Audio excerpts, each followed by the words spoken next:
ఇది బాబు మార్క్. పరిశ్రమలన్నీ పక్క రాష్ట్రాలకు. నీతి ఆయోగ్ సాక్షిగా తేటతెల్లం. పెద్ద ఎత్తున పరిశ్రమలు, ఉద్యోగాలంటూ 2 ఏళ్లుగా చేస్తున్న ప్రచారం పబ్లిసిటీ స్టంటే.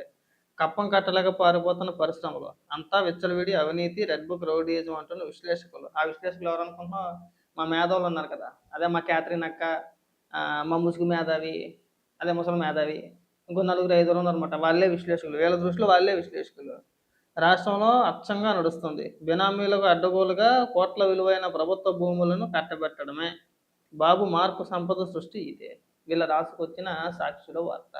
అయితే వీళ్ళ హయాంలో జగన్మోహన్ రెడ్డి అధికారంలో ఉన్నప్పుడు ఇప్పుడు ఏదైతే ఇవన్నీ రాసుకొచ్చారో కప్పం అని చెప్పేసి అని, లేదంటే బినామీలు అని చెప్పేసి అని, కోట్ల రూపాయలని, ఇవన్నీ జగన్మోహన్ రెడ్డి హయాంలో జగన్మోహన్ రెడ్డి ముఖ్యమంత్రిగా ఉండగా వాళ్ళు చేసినవి.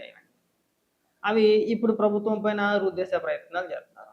గతంలో అమర్ రాజాను ఉద్దేశించి సదల రామకృష్ణారెడ్డి ఒకసారి ఏమని మాట్లాడాడు వినిపిస్తాను వినండి. అమర్ రాజా బ్యాటరీ వాడు పోవడం కాదు, ప్రభుత్వం పొమ్మంటోంది. బాబు దండం పెట్టి వాడు పోవడం కాదు, ప్రభుత్వం పొమ్మంటోంది. బాబు దండం పెట్టి. ఒక భారీ పరిశ్రమ రాష్ట్రం నుంచి వెళ్లిపోతున్నట్టే దాన్ని ఆపేందుకు ప్రయత్నించాల్సిన కీలక స్థానాల్లోని వ్యక్తులే ఎంత బాధ్యత రాహిత్యంగా మాట్లాడారు. వైకాపా ప్రభుత్వ వేధింపులతో రాష్ట్రం నుంచి పరిశ్రమలు తరలిపోయే పరంపర కొనసాగుతుంది. తాజాగా అమరరాజా బ్యాటరీస్ నూతనంగా చేపట్టనున్న విస్తరణ తెలంగాణకు తరలిపోయింది. విన్నారు కదా? ఇది జగన్మోహన్ రెడ్డి అధికారంలో ఉన్నప్పుడే అప్పుడే వెళ్ళిపోయింది. ఇప్పుడు ఏం వెళ్ళలేదు. వేళ కొత్తగా వెళ్ళింది ఏం కాదు. ఆ రోజుల్లో వీళ్ళు వేధించారు. ఆ వేధింపులు తాళలేక తెలంగాణలో పెట్టుకున్నారు. కేటీఆర్ గారు మరీ శాల్వా కప్ మరీ ఆహ్వానించారు. రెండయ్యా మీరు ఇక్కడ పెట్టుకోండి, మాకు ఎలాంటి అభ్యంతరం లేదు, మీకు రాజమార్గం వేస్తాం, రెడ్ కార్పెట్ వేస్తాం, మేము కళ్ళు కత్తుకొని తీసుకుంటాం. మనకి ఇక్కడ మన రాష్ట్ర ప్రభుత్వానికి వీళ్ళు ఏమని వేధించారు, కారణాలు ఏమని చూపించారు? పర్యావరణం, వాతావరణం, కాలుష్యం, ప్రజల ప్రాణాలు, ఇవన్నీ చూపించారు షాకుల కింద. ఇవన్నీ సాకులండి. ఇవన్నీ కూడా ఈ కంపెనీ నుంచి వాటర్ కలుషితం అవుతుంది, పర్యావరణం పాడైపోతుంది, వాతావరణం పాడైపోతుంది, ప్రజల ఆరోగ్యం దెబ్బతింటుందని చెప్పేసి అని వీళ్ళన్నీ చెప్పిన కారణాలు అన్నమాట. మరి ఇవే కారణాలు పక్క రాష్ట్ర ప్రభుత్వానికి వర్తించవా? ఆ ప్రభుత్వం కూడా ఆలోచించాలి కదా. ఆలోచించుకుంటాను ఇచ్చేస్తారా? మరి వాళ్ళకి లేని సమస్య మనకెందుకు వచ్చింది? కొన్ని రాష్ట్రంలో ఇలాంటి బ్యాటరీ కంపెనీలు ఇంకెక్కడా లేవంటే ఉన్నాయి. వాటిని వేధించలేదు కదా. మరి పర్టికులర్గా ఈ గల్లా జయదేవ్ గారికి సంబంధించిన ఈ అమర్ రాజాకి సంబంధించిన పరిశ్రమకే ఎందుకు వచ్చింది? దానికి సమాధానం చెప్పాలి కదా.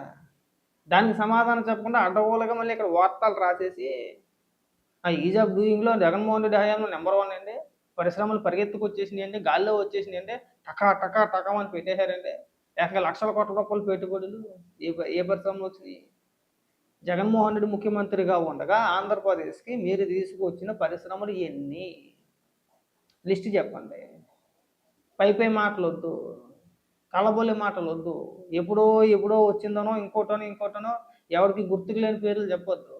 జీవోలతో సహా చెప్పండి. 19 నుంచి 24 వరకు ఇక పలానా పరిశ్రమలు తీసుకొచ్చాం, ఇవి మా హయాంలో తీసుకొచ్చిన పరిశ్రమలు, పెట్టుబడుల విలువ ఎంత, ఇన్ని లక్షల కోట్ల రూపాయలు, తద్వారాగా రాష్ట్రంలో ఉన్న నిరుద్యోగ యువతకి ఇది ఇన్ని లక్షల మందికి ఉపాధి దొరికింది, ఉద్యోగం సంపాదించుకున్నారు, ఉద్యోగాలు వచ్చినాయి, ఇన్ని కుటుంబాలు బాగుపడ్డాయి. ఒక 10 నిమిషాలు ఆ గుడివాడ అమర్నాథ్ అయితే ప్రెస్ మీట్ పెట్టి మాట్లాడుకుంటారు, సరిపోద్ది. ఏమవుతుంది? 5 నిమిషాలు మాట్లాడలేరు. పట్టుమని పరిశ్రమల గురించి మాట్లాడండి అంటే గొక్క తిప్పుకోకుండా 5 నిమిషాలు మాట్లాడాలి. చెప్పమని వచ్చి జగన్మోహన్ రెడ్డి చెప్తాడా, లేకపోతే గుడివాడ అమర్నాథ్ చెప్తాడా, ఎవరు చెప్తాడు చెప్పమని వచ్చి. మీరు తరివేసిన లిస్టు చూస్తే బోల్డ్ ఉంటుంది. 1, 2 కాదు, అనేక పరిశ్రమలు మీ వేధింపులు తాళలేక పారిపోయారు.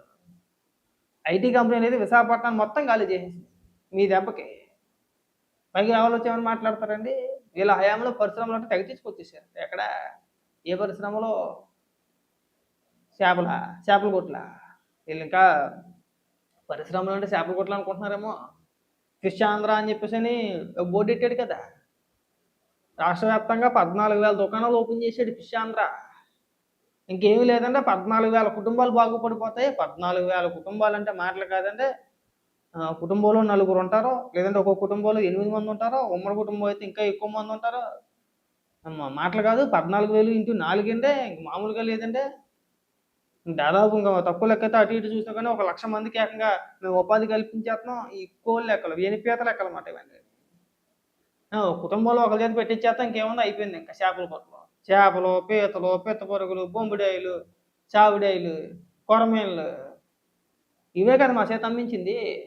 చికెన్ కొట్లు పెట్టుకోండి, మటన్ కొట్లు పెట్టుకోండి. సాయంత్రం వైన్ షాపుల దగ్గర చికెన్ పకోడీ, చేపల ఫ్రై, ఆ పల్లి బజ్జీ, టమాటా బజ్జీ ఇవే పెట్టుకున్నాను. ఇదే వ్యాపారం, ఇదే బిజినెస్ అంతా కూడా. ఇదే పరిశ్రమ అంటే ఇదే పరిశ్రమ. అవే చెప్పుకొచ్చారు. నేనేం అబద్ధం చెప్పట్లా. మీరు చూడండి, డైరెక్ట్గా ముఖ్యమంత్రి జగన్మోహన్ రెడ్డి పులివెందుల్లో ఒక సభ పెట్టుకొని అసలు పుట్టి పెరిగిన కాడి నుంచి పులివెందుల ప్రాంత ప్రజలు అసలు చేప అంటే ఏంటో తెలియనట్టు, అసలు చేపల మొహం ఎప్పుడు చూడలేనట్టు, జగన్మోహన్ రెడ్డి చేపల్ని అంతరిక్షం నుంచి తీసుకొస్తున్నట్టు ఇచ్చిన ఓవర్ యాక్షన్, ఇచ్చిన బిల్డప్, ఒక మైకోడ్ పెట్టుకుని టప్ టప్ టప్ టప్ అని కొట్టేసి చేతితో ఇటోసారి ఇసిరేసి, ఆ ఇసిరేసిన తర్వాత మీ జీవితంలో మీ బతికెట్టుకునేప్పుడు చేపలు చూసారా? నేను తెప్పిస్తున్నాను చేపలు. పులివెందులో చేపల కొట్లు ఎప్పుడైనా వస్తాయని చెప్పేసి మీరు ఊహించారా? నేను తెప్పిస్తున్నాను చేపల కొట్లు. మీ బతికెట్టుకుని ఎప్పుడైనా చేపలు తిన్నారా? నేను తినిపిస్తాను మీ చేత.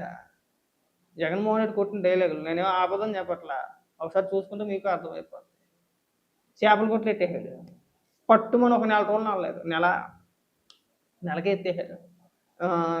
కావల్లో ఇవాళ కూడా ఉంటుందా ఆ ఫ్లెక్సీ ఒకటి చేపల కొట్లకు సంబంధించి. నా దగ్గర ఉండాలి వీడియో, మరి ఉందో డిలీట్ చేసినా తెలియదు. లాస్ట్ టైము అటువైపు వెళ్తున్నప్పుడు నేను రికార్డ్ చేసిన మాట వీడియో ఒకటి. ఏది మా నాన్న పని కొడతానమాట. మరి దాని గురించి ఎవరు సమాధానం చెప్తాడు? లేనట్టుంది, ఎక్కడ మిస్ అయింది.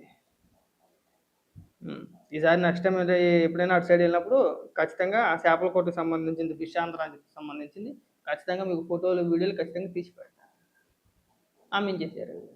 అవే మీరు తీసుకొచ్చిన పరిశ్రమలో. ఎవడన్నా ఏదన్నా అంటే ఇదేంటయ్యా, ఇదేం పరిశ్రమ అంటే, చేపలు తినకూడదా? మనకు పెద్ద సముద్ర మార్గం ఉంది. మనకి ఒక పక్క అంతా సముద్రమే కదా, సముద్రంలో బోల్డ్ చేపలు విచ్చలవిడిగా పడి ఉన్నాయి, ఖాళీగా అటు ఇటు తిరుగుతున్నాయి, పని ఏమి లేక.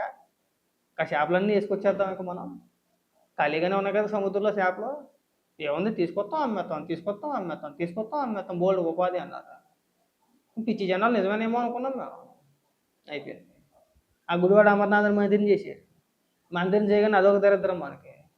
ఆ దొంగలు పట్టుకొని తీసుకొచ్చి మంత్రిని చేశారు. ఇంకా గడికేంచేపు కోడి పెట్ట పుంజు పొదిగింది, గుడ్డెట్టింది, ఆమ్లెట్ వేసింది. ఇదే ఎప్పుడు మాట్లాడినా కోడితోనే పోల్చుకోడు. ఒకసారి అనుకున్నాను, నేను దొంగలు పట్టుకోడే ఇట్లా పంపిస్తుంది తీసుకొచ్చి మంత్రిని చేశారని చెప్పేసి మాట్లాడితే అదే మాట్లాడేవాడు. విశాఖపట్నంలో ఒక సమ్మిట్ పెట్టాడు. మనోడ హయాంలోనే అనుకుంటా, మనోడ హయాంలోనే 13 లక్షల కోట్ల రూపాయలు పెట్టుబడులు అన్నారు. మధ్యాహ్నానికే కంచాలెట్టి కొట్టుకున్నారు. అది ఫ్లాప్, అది అయిపోయింది. దాన్ని డైవర్ట్ చేయడానికి అసెంబ్లీలో చంద్రబాబు నాయుడు గారిని విక్రించడానికి ఈ పనుడు ఎవడో గుడివాడ అమర్నాథ్ వీరు తీసుకొచ్చిన పరిశ్రమలు అని చెప్పేసి చంద్రబాబు నాయుడు గారిని విక్రించే ప్రయత్నంలో బొబ్బట్లు, మామిడి తాండ్రే, మసాలా సరుకులు, అల్లం వెల్లుల్లి పేస్టు, ఇంకా రేవడియాలు ఇవన్నీ చదువుకుంటూ వచ్చేసాడు. అంటే మినిమం నాలెడ్జ్ లేదన్నమాట, కనీస అవగాహన లేదు. ఒక రాష్ట్ర ప్రభుత్వం ఏదైనా ఒక పరిశ్రమతో ఒప్పందాలు కుదుర్చుకోవాలంటే కనీస దానికి కొన్ని రూల్స్, రెగ్యులేషన్స్ ఉంటాయి, ఉండవు కదా. కనీస ఆ పరిశ్రమకి ఒక అర్హత అనేది ఉంటుంది కదా, ఉండదు కదా. అవేమీ లేకుండా గుడ్డెద్దు చేయలేవు పన్నెట్టు చదివేసాడు. ఒక పరిశ్రమ అంటే కంపెనీతో ఒప్పందాలు కుదుర్చుకోవాలంటే అది ఎంత పెద్ద ప్రాసెస్. ఎన్ని వేల కోట్ల రూపాయలు పెట్టుబడి పెడుతున్నారు, వాళ్ళు తయారు చేసే ప్రోడక్ట్ ఏంటి, తద్వారా ప్రభుత్వానికి వచ్చే ఆదాయం ఎంత, ఆ పరిశ్రమ ద్వారాగా రాష్ట్రంలో ఉన్న నిరుద్యోగ యువతకి వచ్చే ఉద్యోగాలు ఎన్ని, దానివల్ల ప్రభుత్వానికి లాభమా నష్టమా? సరే, ప్రభుత్వ లాభ నష్టాలు పక్కన పెడితే రాష్ట్రంలో ఉన్న యువతకు ఉపాధి దొరకదా? ఇన్ని చూసుకున్న తర్వాత ఒక ప్రభుత్వం ఒక కంపెనీకి భూములు కేటాయించినా, ఒప్పందాలు కుదుర్చుకున్నా, ఇంకోటి చేసినా ఆ తర్వాత జరుగుతాయి. ఇది సింపుల్గా ఏదో మనం పెద్ద కాలగొట్టుని కూర్చొని చేపలు పట్టుకున్నట్టు వెళ్ళి గేలంతో చేప పడతాం కదా, అదే మాదిరిగాను బొబ్బట్ల కంపెనీ అండి, మామిడి తాండ్ర అంటే, మసాలా సరుకులు అంటే, రేగోడియాలు అని చెప్పి అదేసాడు. మామూలుగా ట్రోల్ చేయడా, వీళ్ళ మనల్ని పరిపాలించేదని చెప్పేసి విపరీతంగా ట్రోల్ చేశారు. ఇంకా ఇలా చెప్పుకుంటా పోతే ఒక పూట అట్టుద్ది, వీళ్ళ చరిత్ర అంతా చెప్పుకుంటా పోతే ఒక పూట అట్టుద్ది. అలాంటి వీళ్ళు ఇవాళ చంద్రబాబు నాయుడు గారిని విమర్శిస్తున్నారు, పరిశ్రమలు తీసుకురావట్లేదు, తరిమేస్తున్నారు అని చెప్పేసి. గతంతో పోల్చుకోవసరం లేదండి, దీనికి ఏం పెద్ద విశ్లేషణ ఏం అవసరం లేదు. ఒకసారి నారా లోకేష్ గారి సోషల్ మీడియా పేజీలు ఏవైతే ఉన్నాయో, ఫేస్బుక్ కావచ్చు, ట్విట్టర్ కావచ్చు, ఒకసారి ఓపెన్ చేసి చూడండి. ఈ 2 ఏళ్ల కాలంలో ఆయన ఎన్ని పరిశ్రమలతో, అంటే పరిశ్రమలకు సంబంధించి ఎవరితో మాట్లాడారు, ఏ పరిశ్రమలకు సంబంధించి ప్రతినిధులతో మాట్లాడారు, ఏ పరిశ్రమలో రాష్ట్రంలో పెట్టుబడులు పెట్టడానికి ముందుకు వచ్చినాయి, ఏ పరిశ్రమలను తీసుకొచ్చారు, ఏ పరిశ్రమలకి శంకుస్థాపన చేశారు, లిస్ట్ మొత్తం ఉంటుంది. ఈ 2 ఏళ్ల కాలం పాటు ఒక్కసారి మనం చూసుకుంటే మనకు అర్థమైపోద్ది. అలాగే గతంలో జగన్మోహన్ రెడ్డి హయాంలో మంత్రిగా పనిచేసిన గుడివాడ అమర్నాథ్ కూడా ఒకసారి చెక్ చేసుకోండి. మనోడికి ఒక ఫేస్బుక్ పేజ్, ఒక ట్విట్టర్ ఖాతా 2 ఉన్నాయి మనోడికి.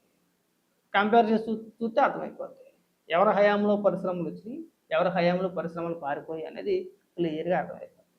ఎక్కడైనా సరే మేము జగన్మోహన్ రెడ్డి గారికి మళ్ళీ చెప్తున్నాం,